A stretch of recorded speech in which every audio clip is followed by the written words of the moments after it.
ya el gobierno de México anunció oficialmente que Evo Morales aceptó la oferta de asilo que le habían hecho.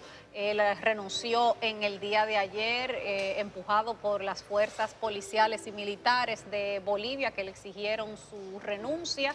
Y lo que se vive ahora mismo en Bolivia es un estado de caos, un vacío de poder en el que no se sabe quién asumirá la presidencia, porque también ha sido imposible que el Congreso sesione en el día de hoy.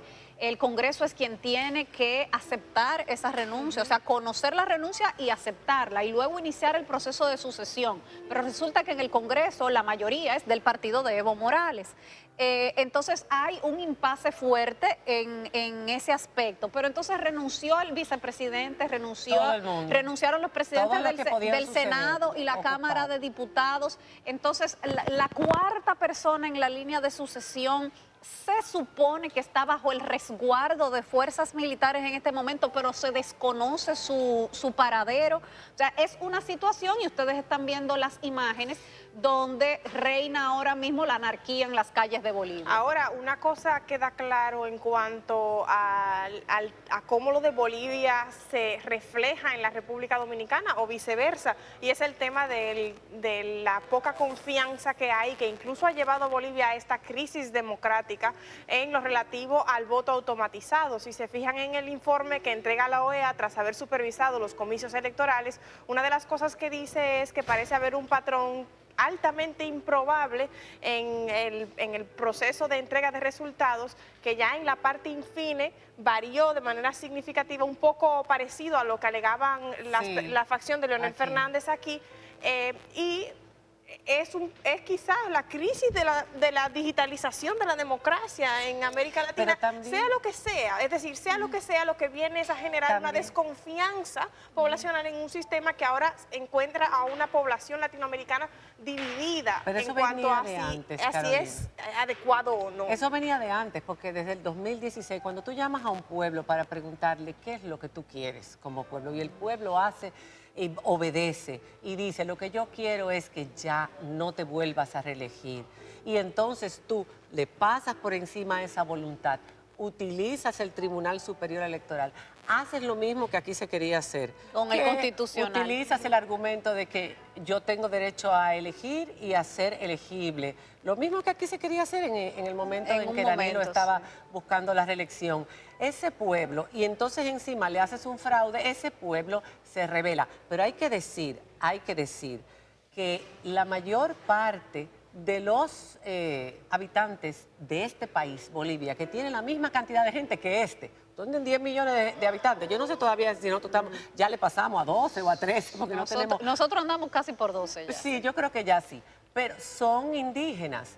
Y realmente el gobierno de Evo Morales, mira, eso es la barbaridad que se cometió en la casa de Evo Morales, con la hermana le incendiaron la casa. No ha sido solo la de él, a varios otros funcionarios y hasta a periodistas y presentadores de televisión. No era necesario, porque no estamos hablando de Maduro. Aunque él hubiese apoyado el régimen de Maduro, pero él no tenía un gobierno. No, la violencia no se justifica nunca, porque violencia con violencia lo que genera es mayor derramamiento de sangre. Pero además era un país con crecimiento económico, de la región el de mayor crecimiento económico, muchas reivindicaciones para un sector social importantísimo en Bolivia, más de la mitad de la población. Que estuvo toda la vida marginado. Desde la época de su misma fundación. Entonces, señores, hay que entender esto desde dos puntos. Yo entiendo que no sé qué es lo que pasa, porque por fin los indígenas lograron un gobernante, el que más ha gobernado en la historia de Bolivia, de paso. Sí, 3 periodos consecutivos. 3 periodos. Pero cuando por fin lo logra, ¿qué pasa con la gente que entiende que lo que le dicen sus asesores es lo que el pueblo quiere? El pueblo quiere que yo siga, entonces yo no voy a seguir después. Si el referéndum dice que no, no voy a seguir. Dijo que no, y el pueblo dijo... Sí, evidentemente eso fue un error político por parte de Evo Morales. Ahora, terminar así hubo después una de metida tan de buen patas gigantesca, colosal, por parte de la policía y los militares en este tramo final, porque ya el sábado Evo Morales había aceptado la realización de nuevas elecciones. y entonces forzar a la salida del presidente, que es un golpe de Estado, porque lo es. O sea, en cualquier lugar del mundo donde las Fuerzas Armadas y la policía fuerzan al presidente a que dimita, es un golpe de Estado. Ahora el pueblo se enfrenta. Entonces, ahora lo que va a haber es un baño de sangre en Bolivia. Evo Morales tenía que terminar su periodo constitucional y ya. Esa fue la recomendación de la OEA. Cuando la OEA dio su informe de la auditoría forense y dio la recomendación, lo que decían era, es necesario nuevas elecciones porque hay graves irregularidades en el recuento de estos votos, pero el gobierno debe continuar, no se debe interrumpir. Y ya Evo Morales había dicho que sí, que quería que se hicieran las nuevas elecciones y que ya. Ahora, quizás había desconfianza de que no volvieran otra vez a hacer fraude. Bueno, pero ahora una cosa queda clara un poco en el sentido de lo que decías al principio, María Cela, y es que los gobernantes en América Latina parecen no saber leer la historia. No entiendo. En América Latina, el tercer periodo de gobierno siempre ha dado serios problemas. No de ahora, Temer en Argentina, exacto. Y sin embargo, por ejemplo, una persona que lo recontó en la República Dominicana magníficamente hace unas décadas fue Leonel Fernández, y miren por el número de turno por el que aspira, ¿no?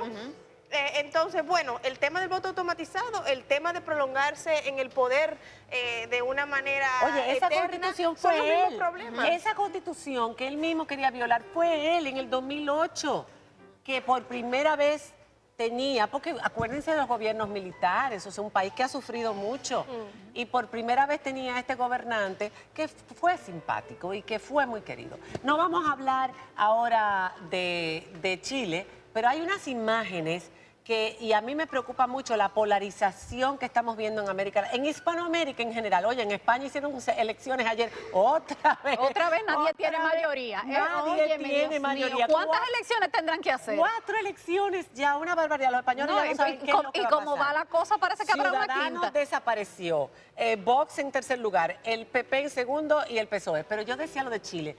Se está polarizando todo. Ahora es extrema derecha, extrema izquierda. Y eso es muy, pero muy peligroso. Ha habido más extrema izquierda últimamente. Es como ciclos históricos en Latinoamérica. Ojalá que no caigamos otra vez.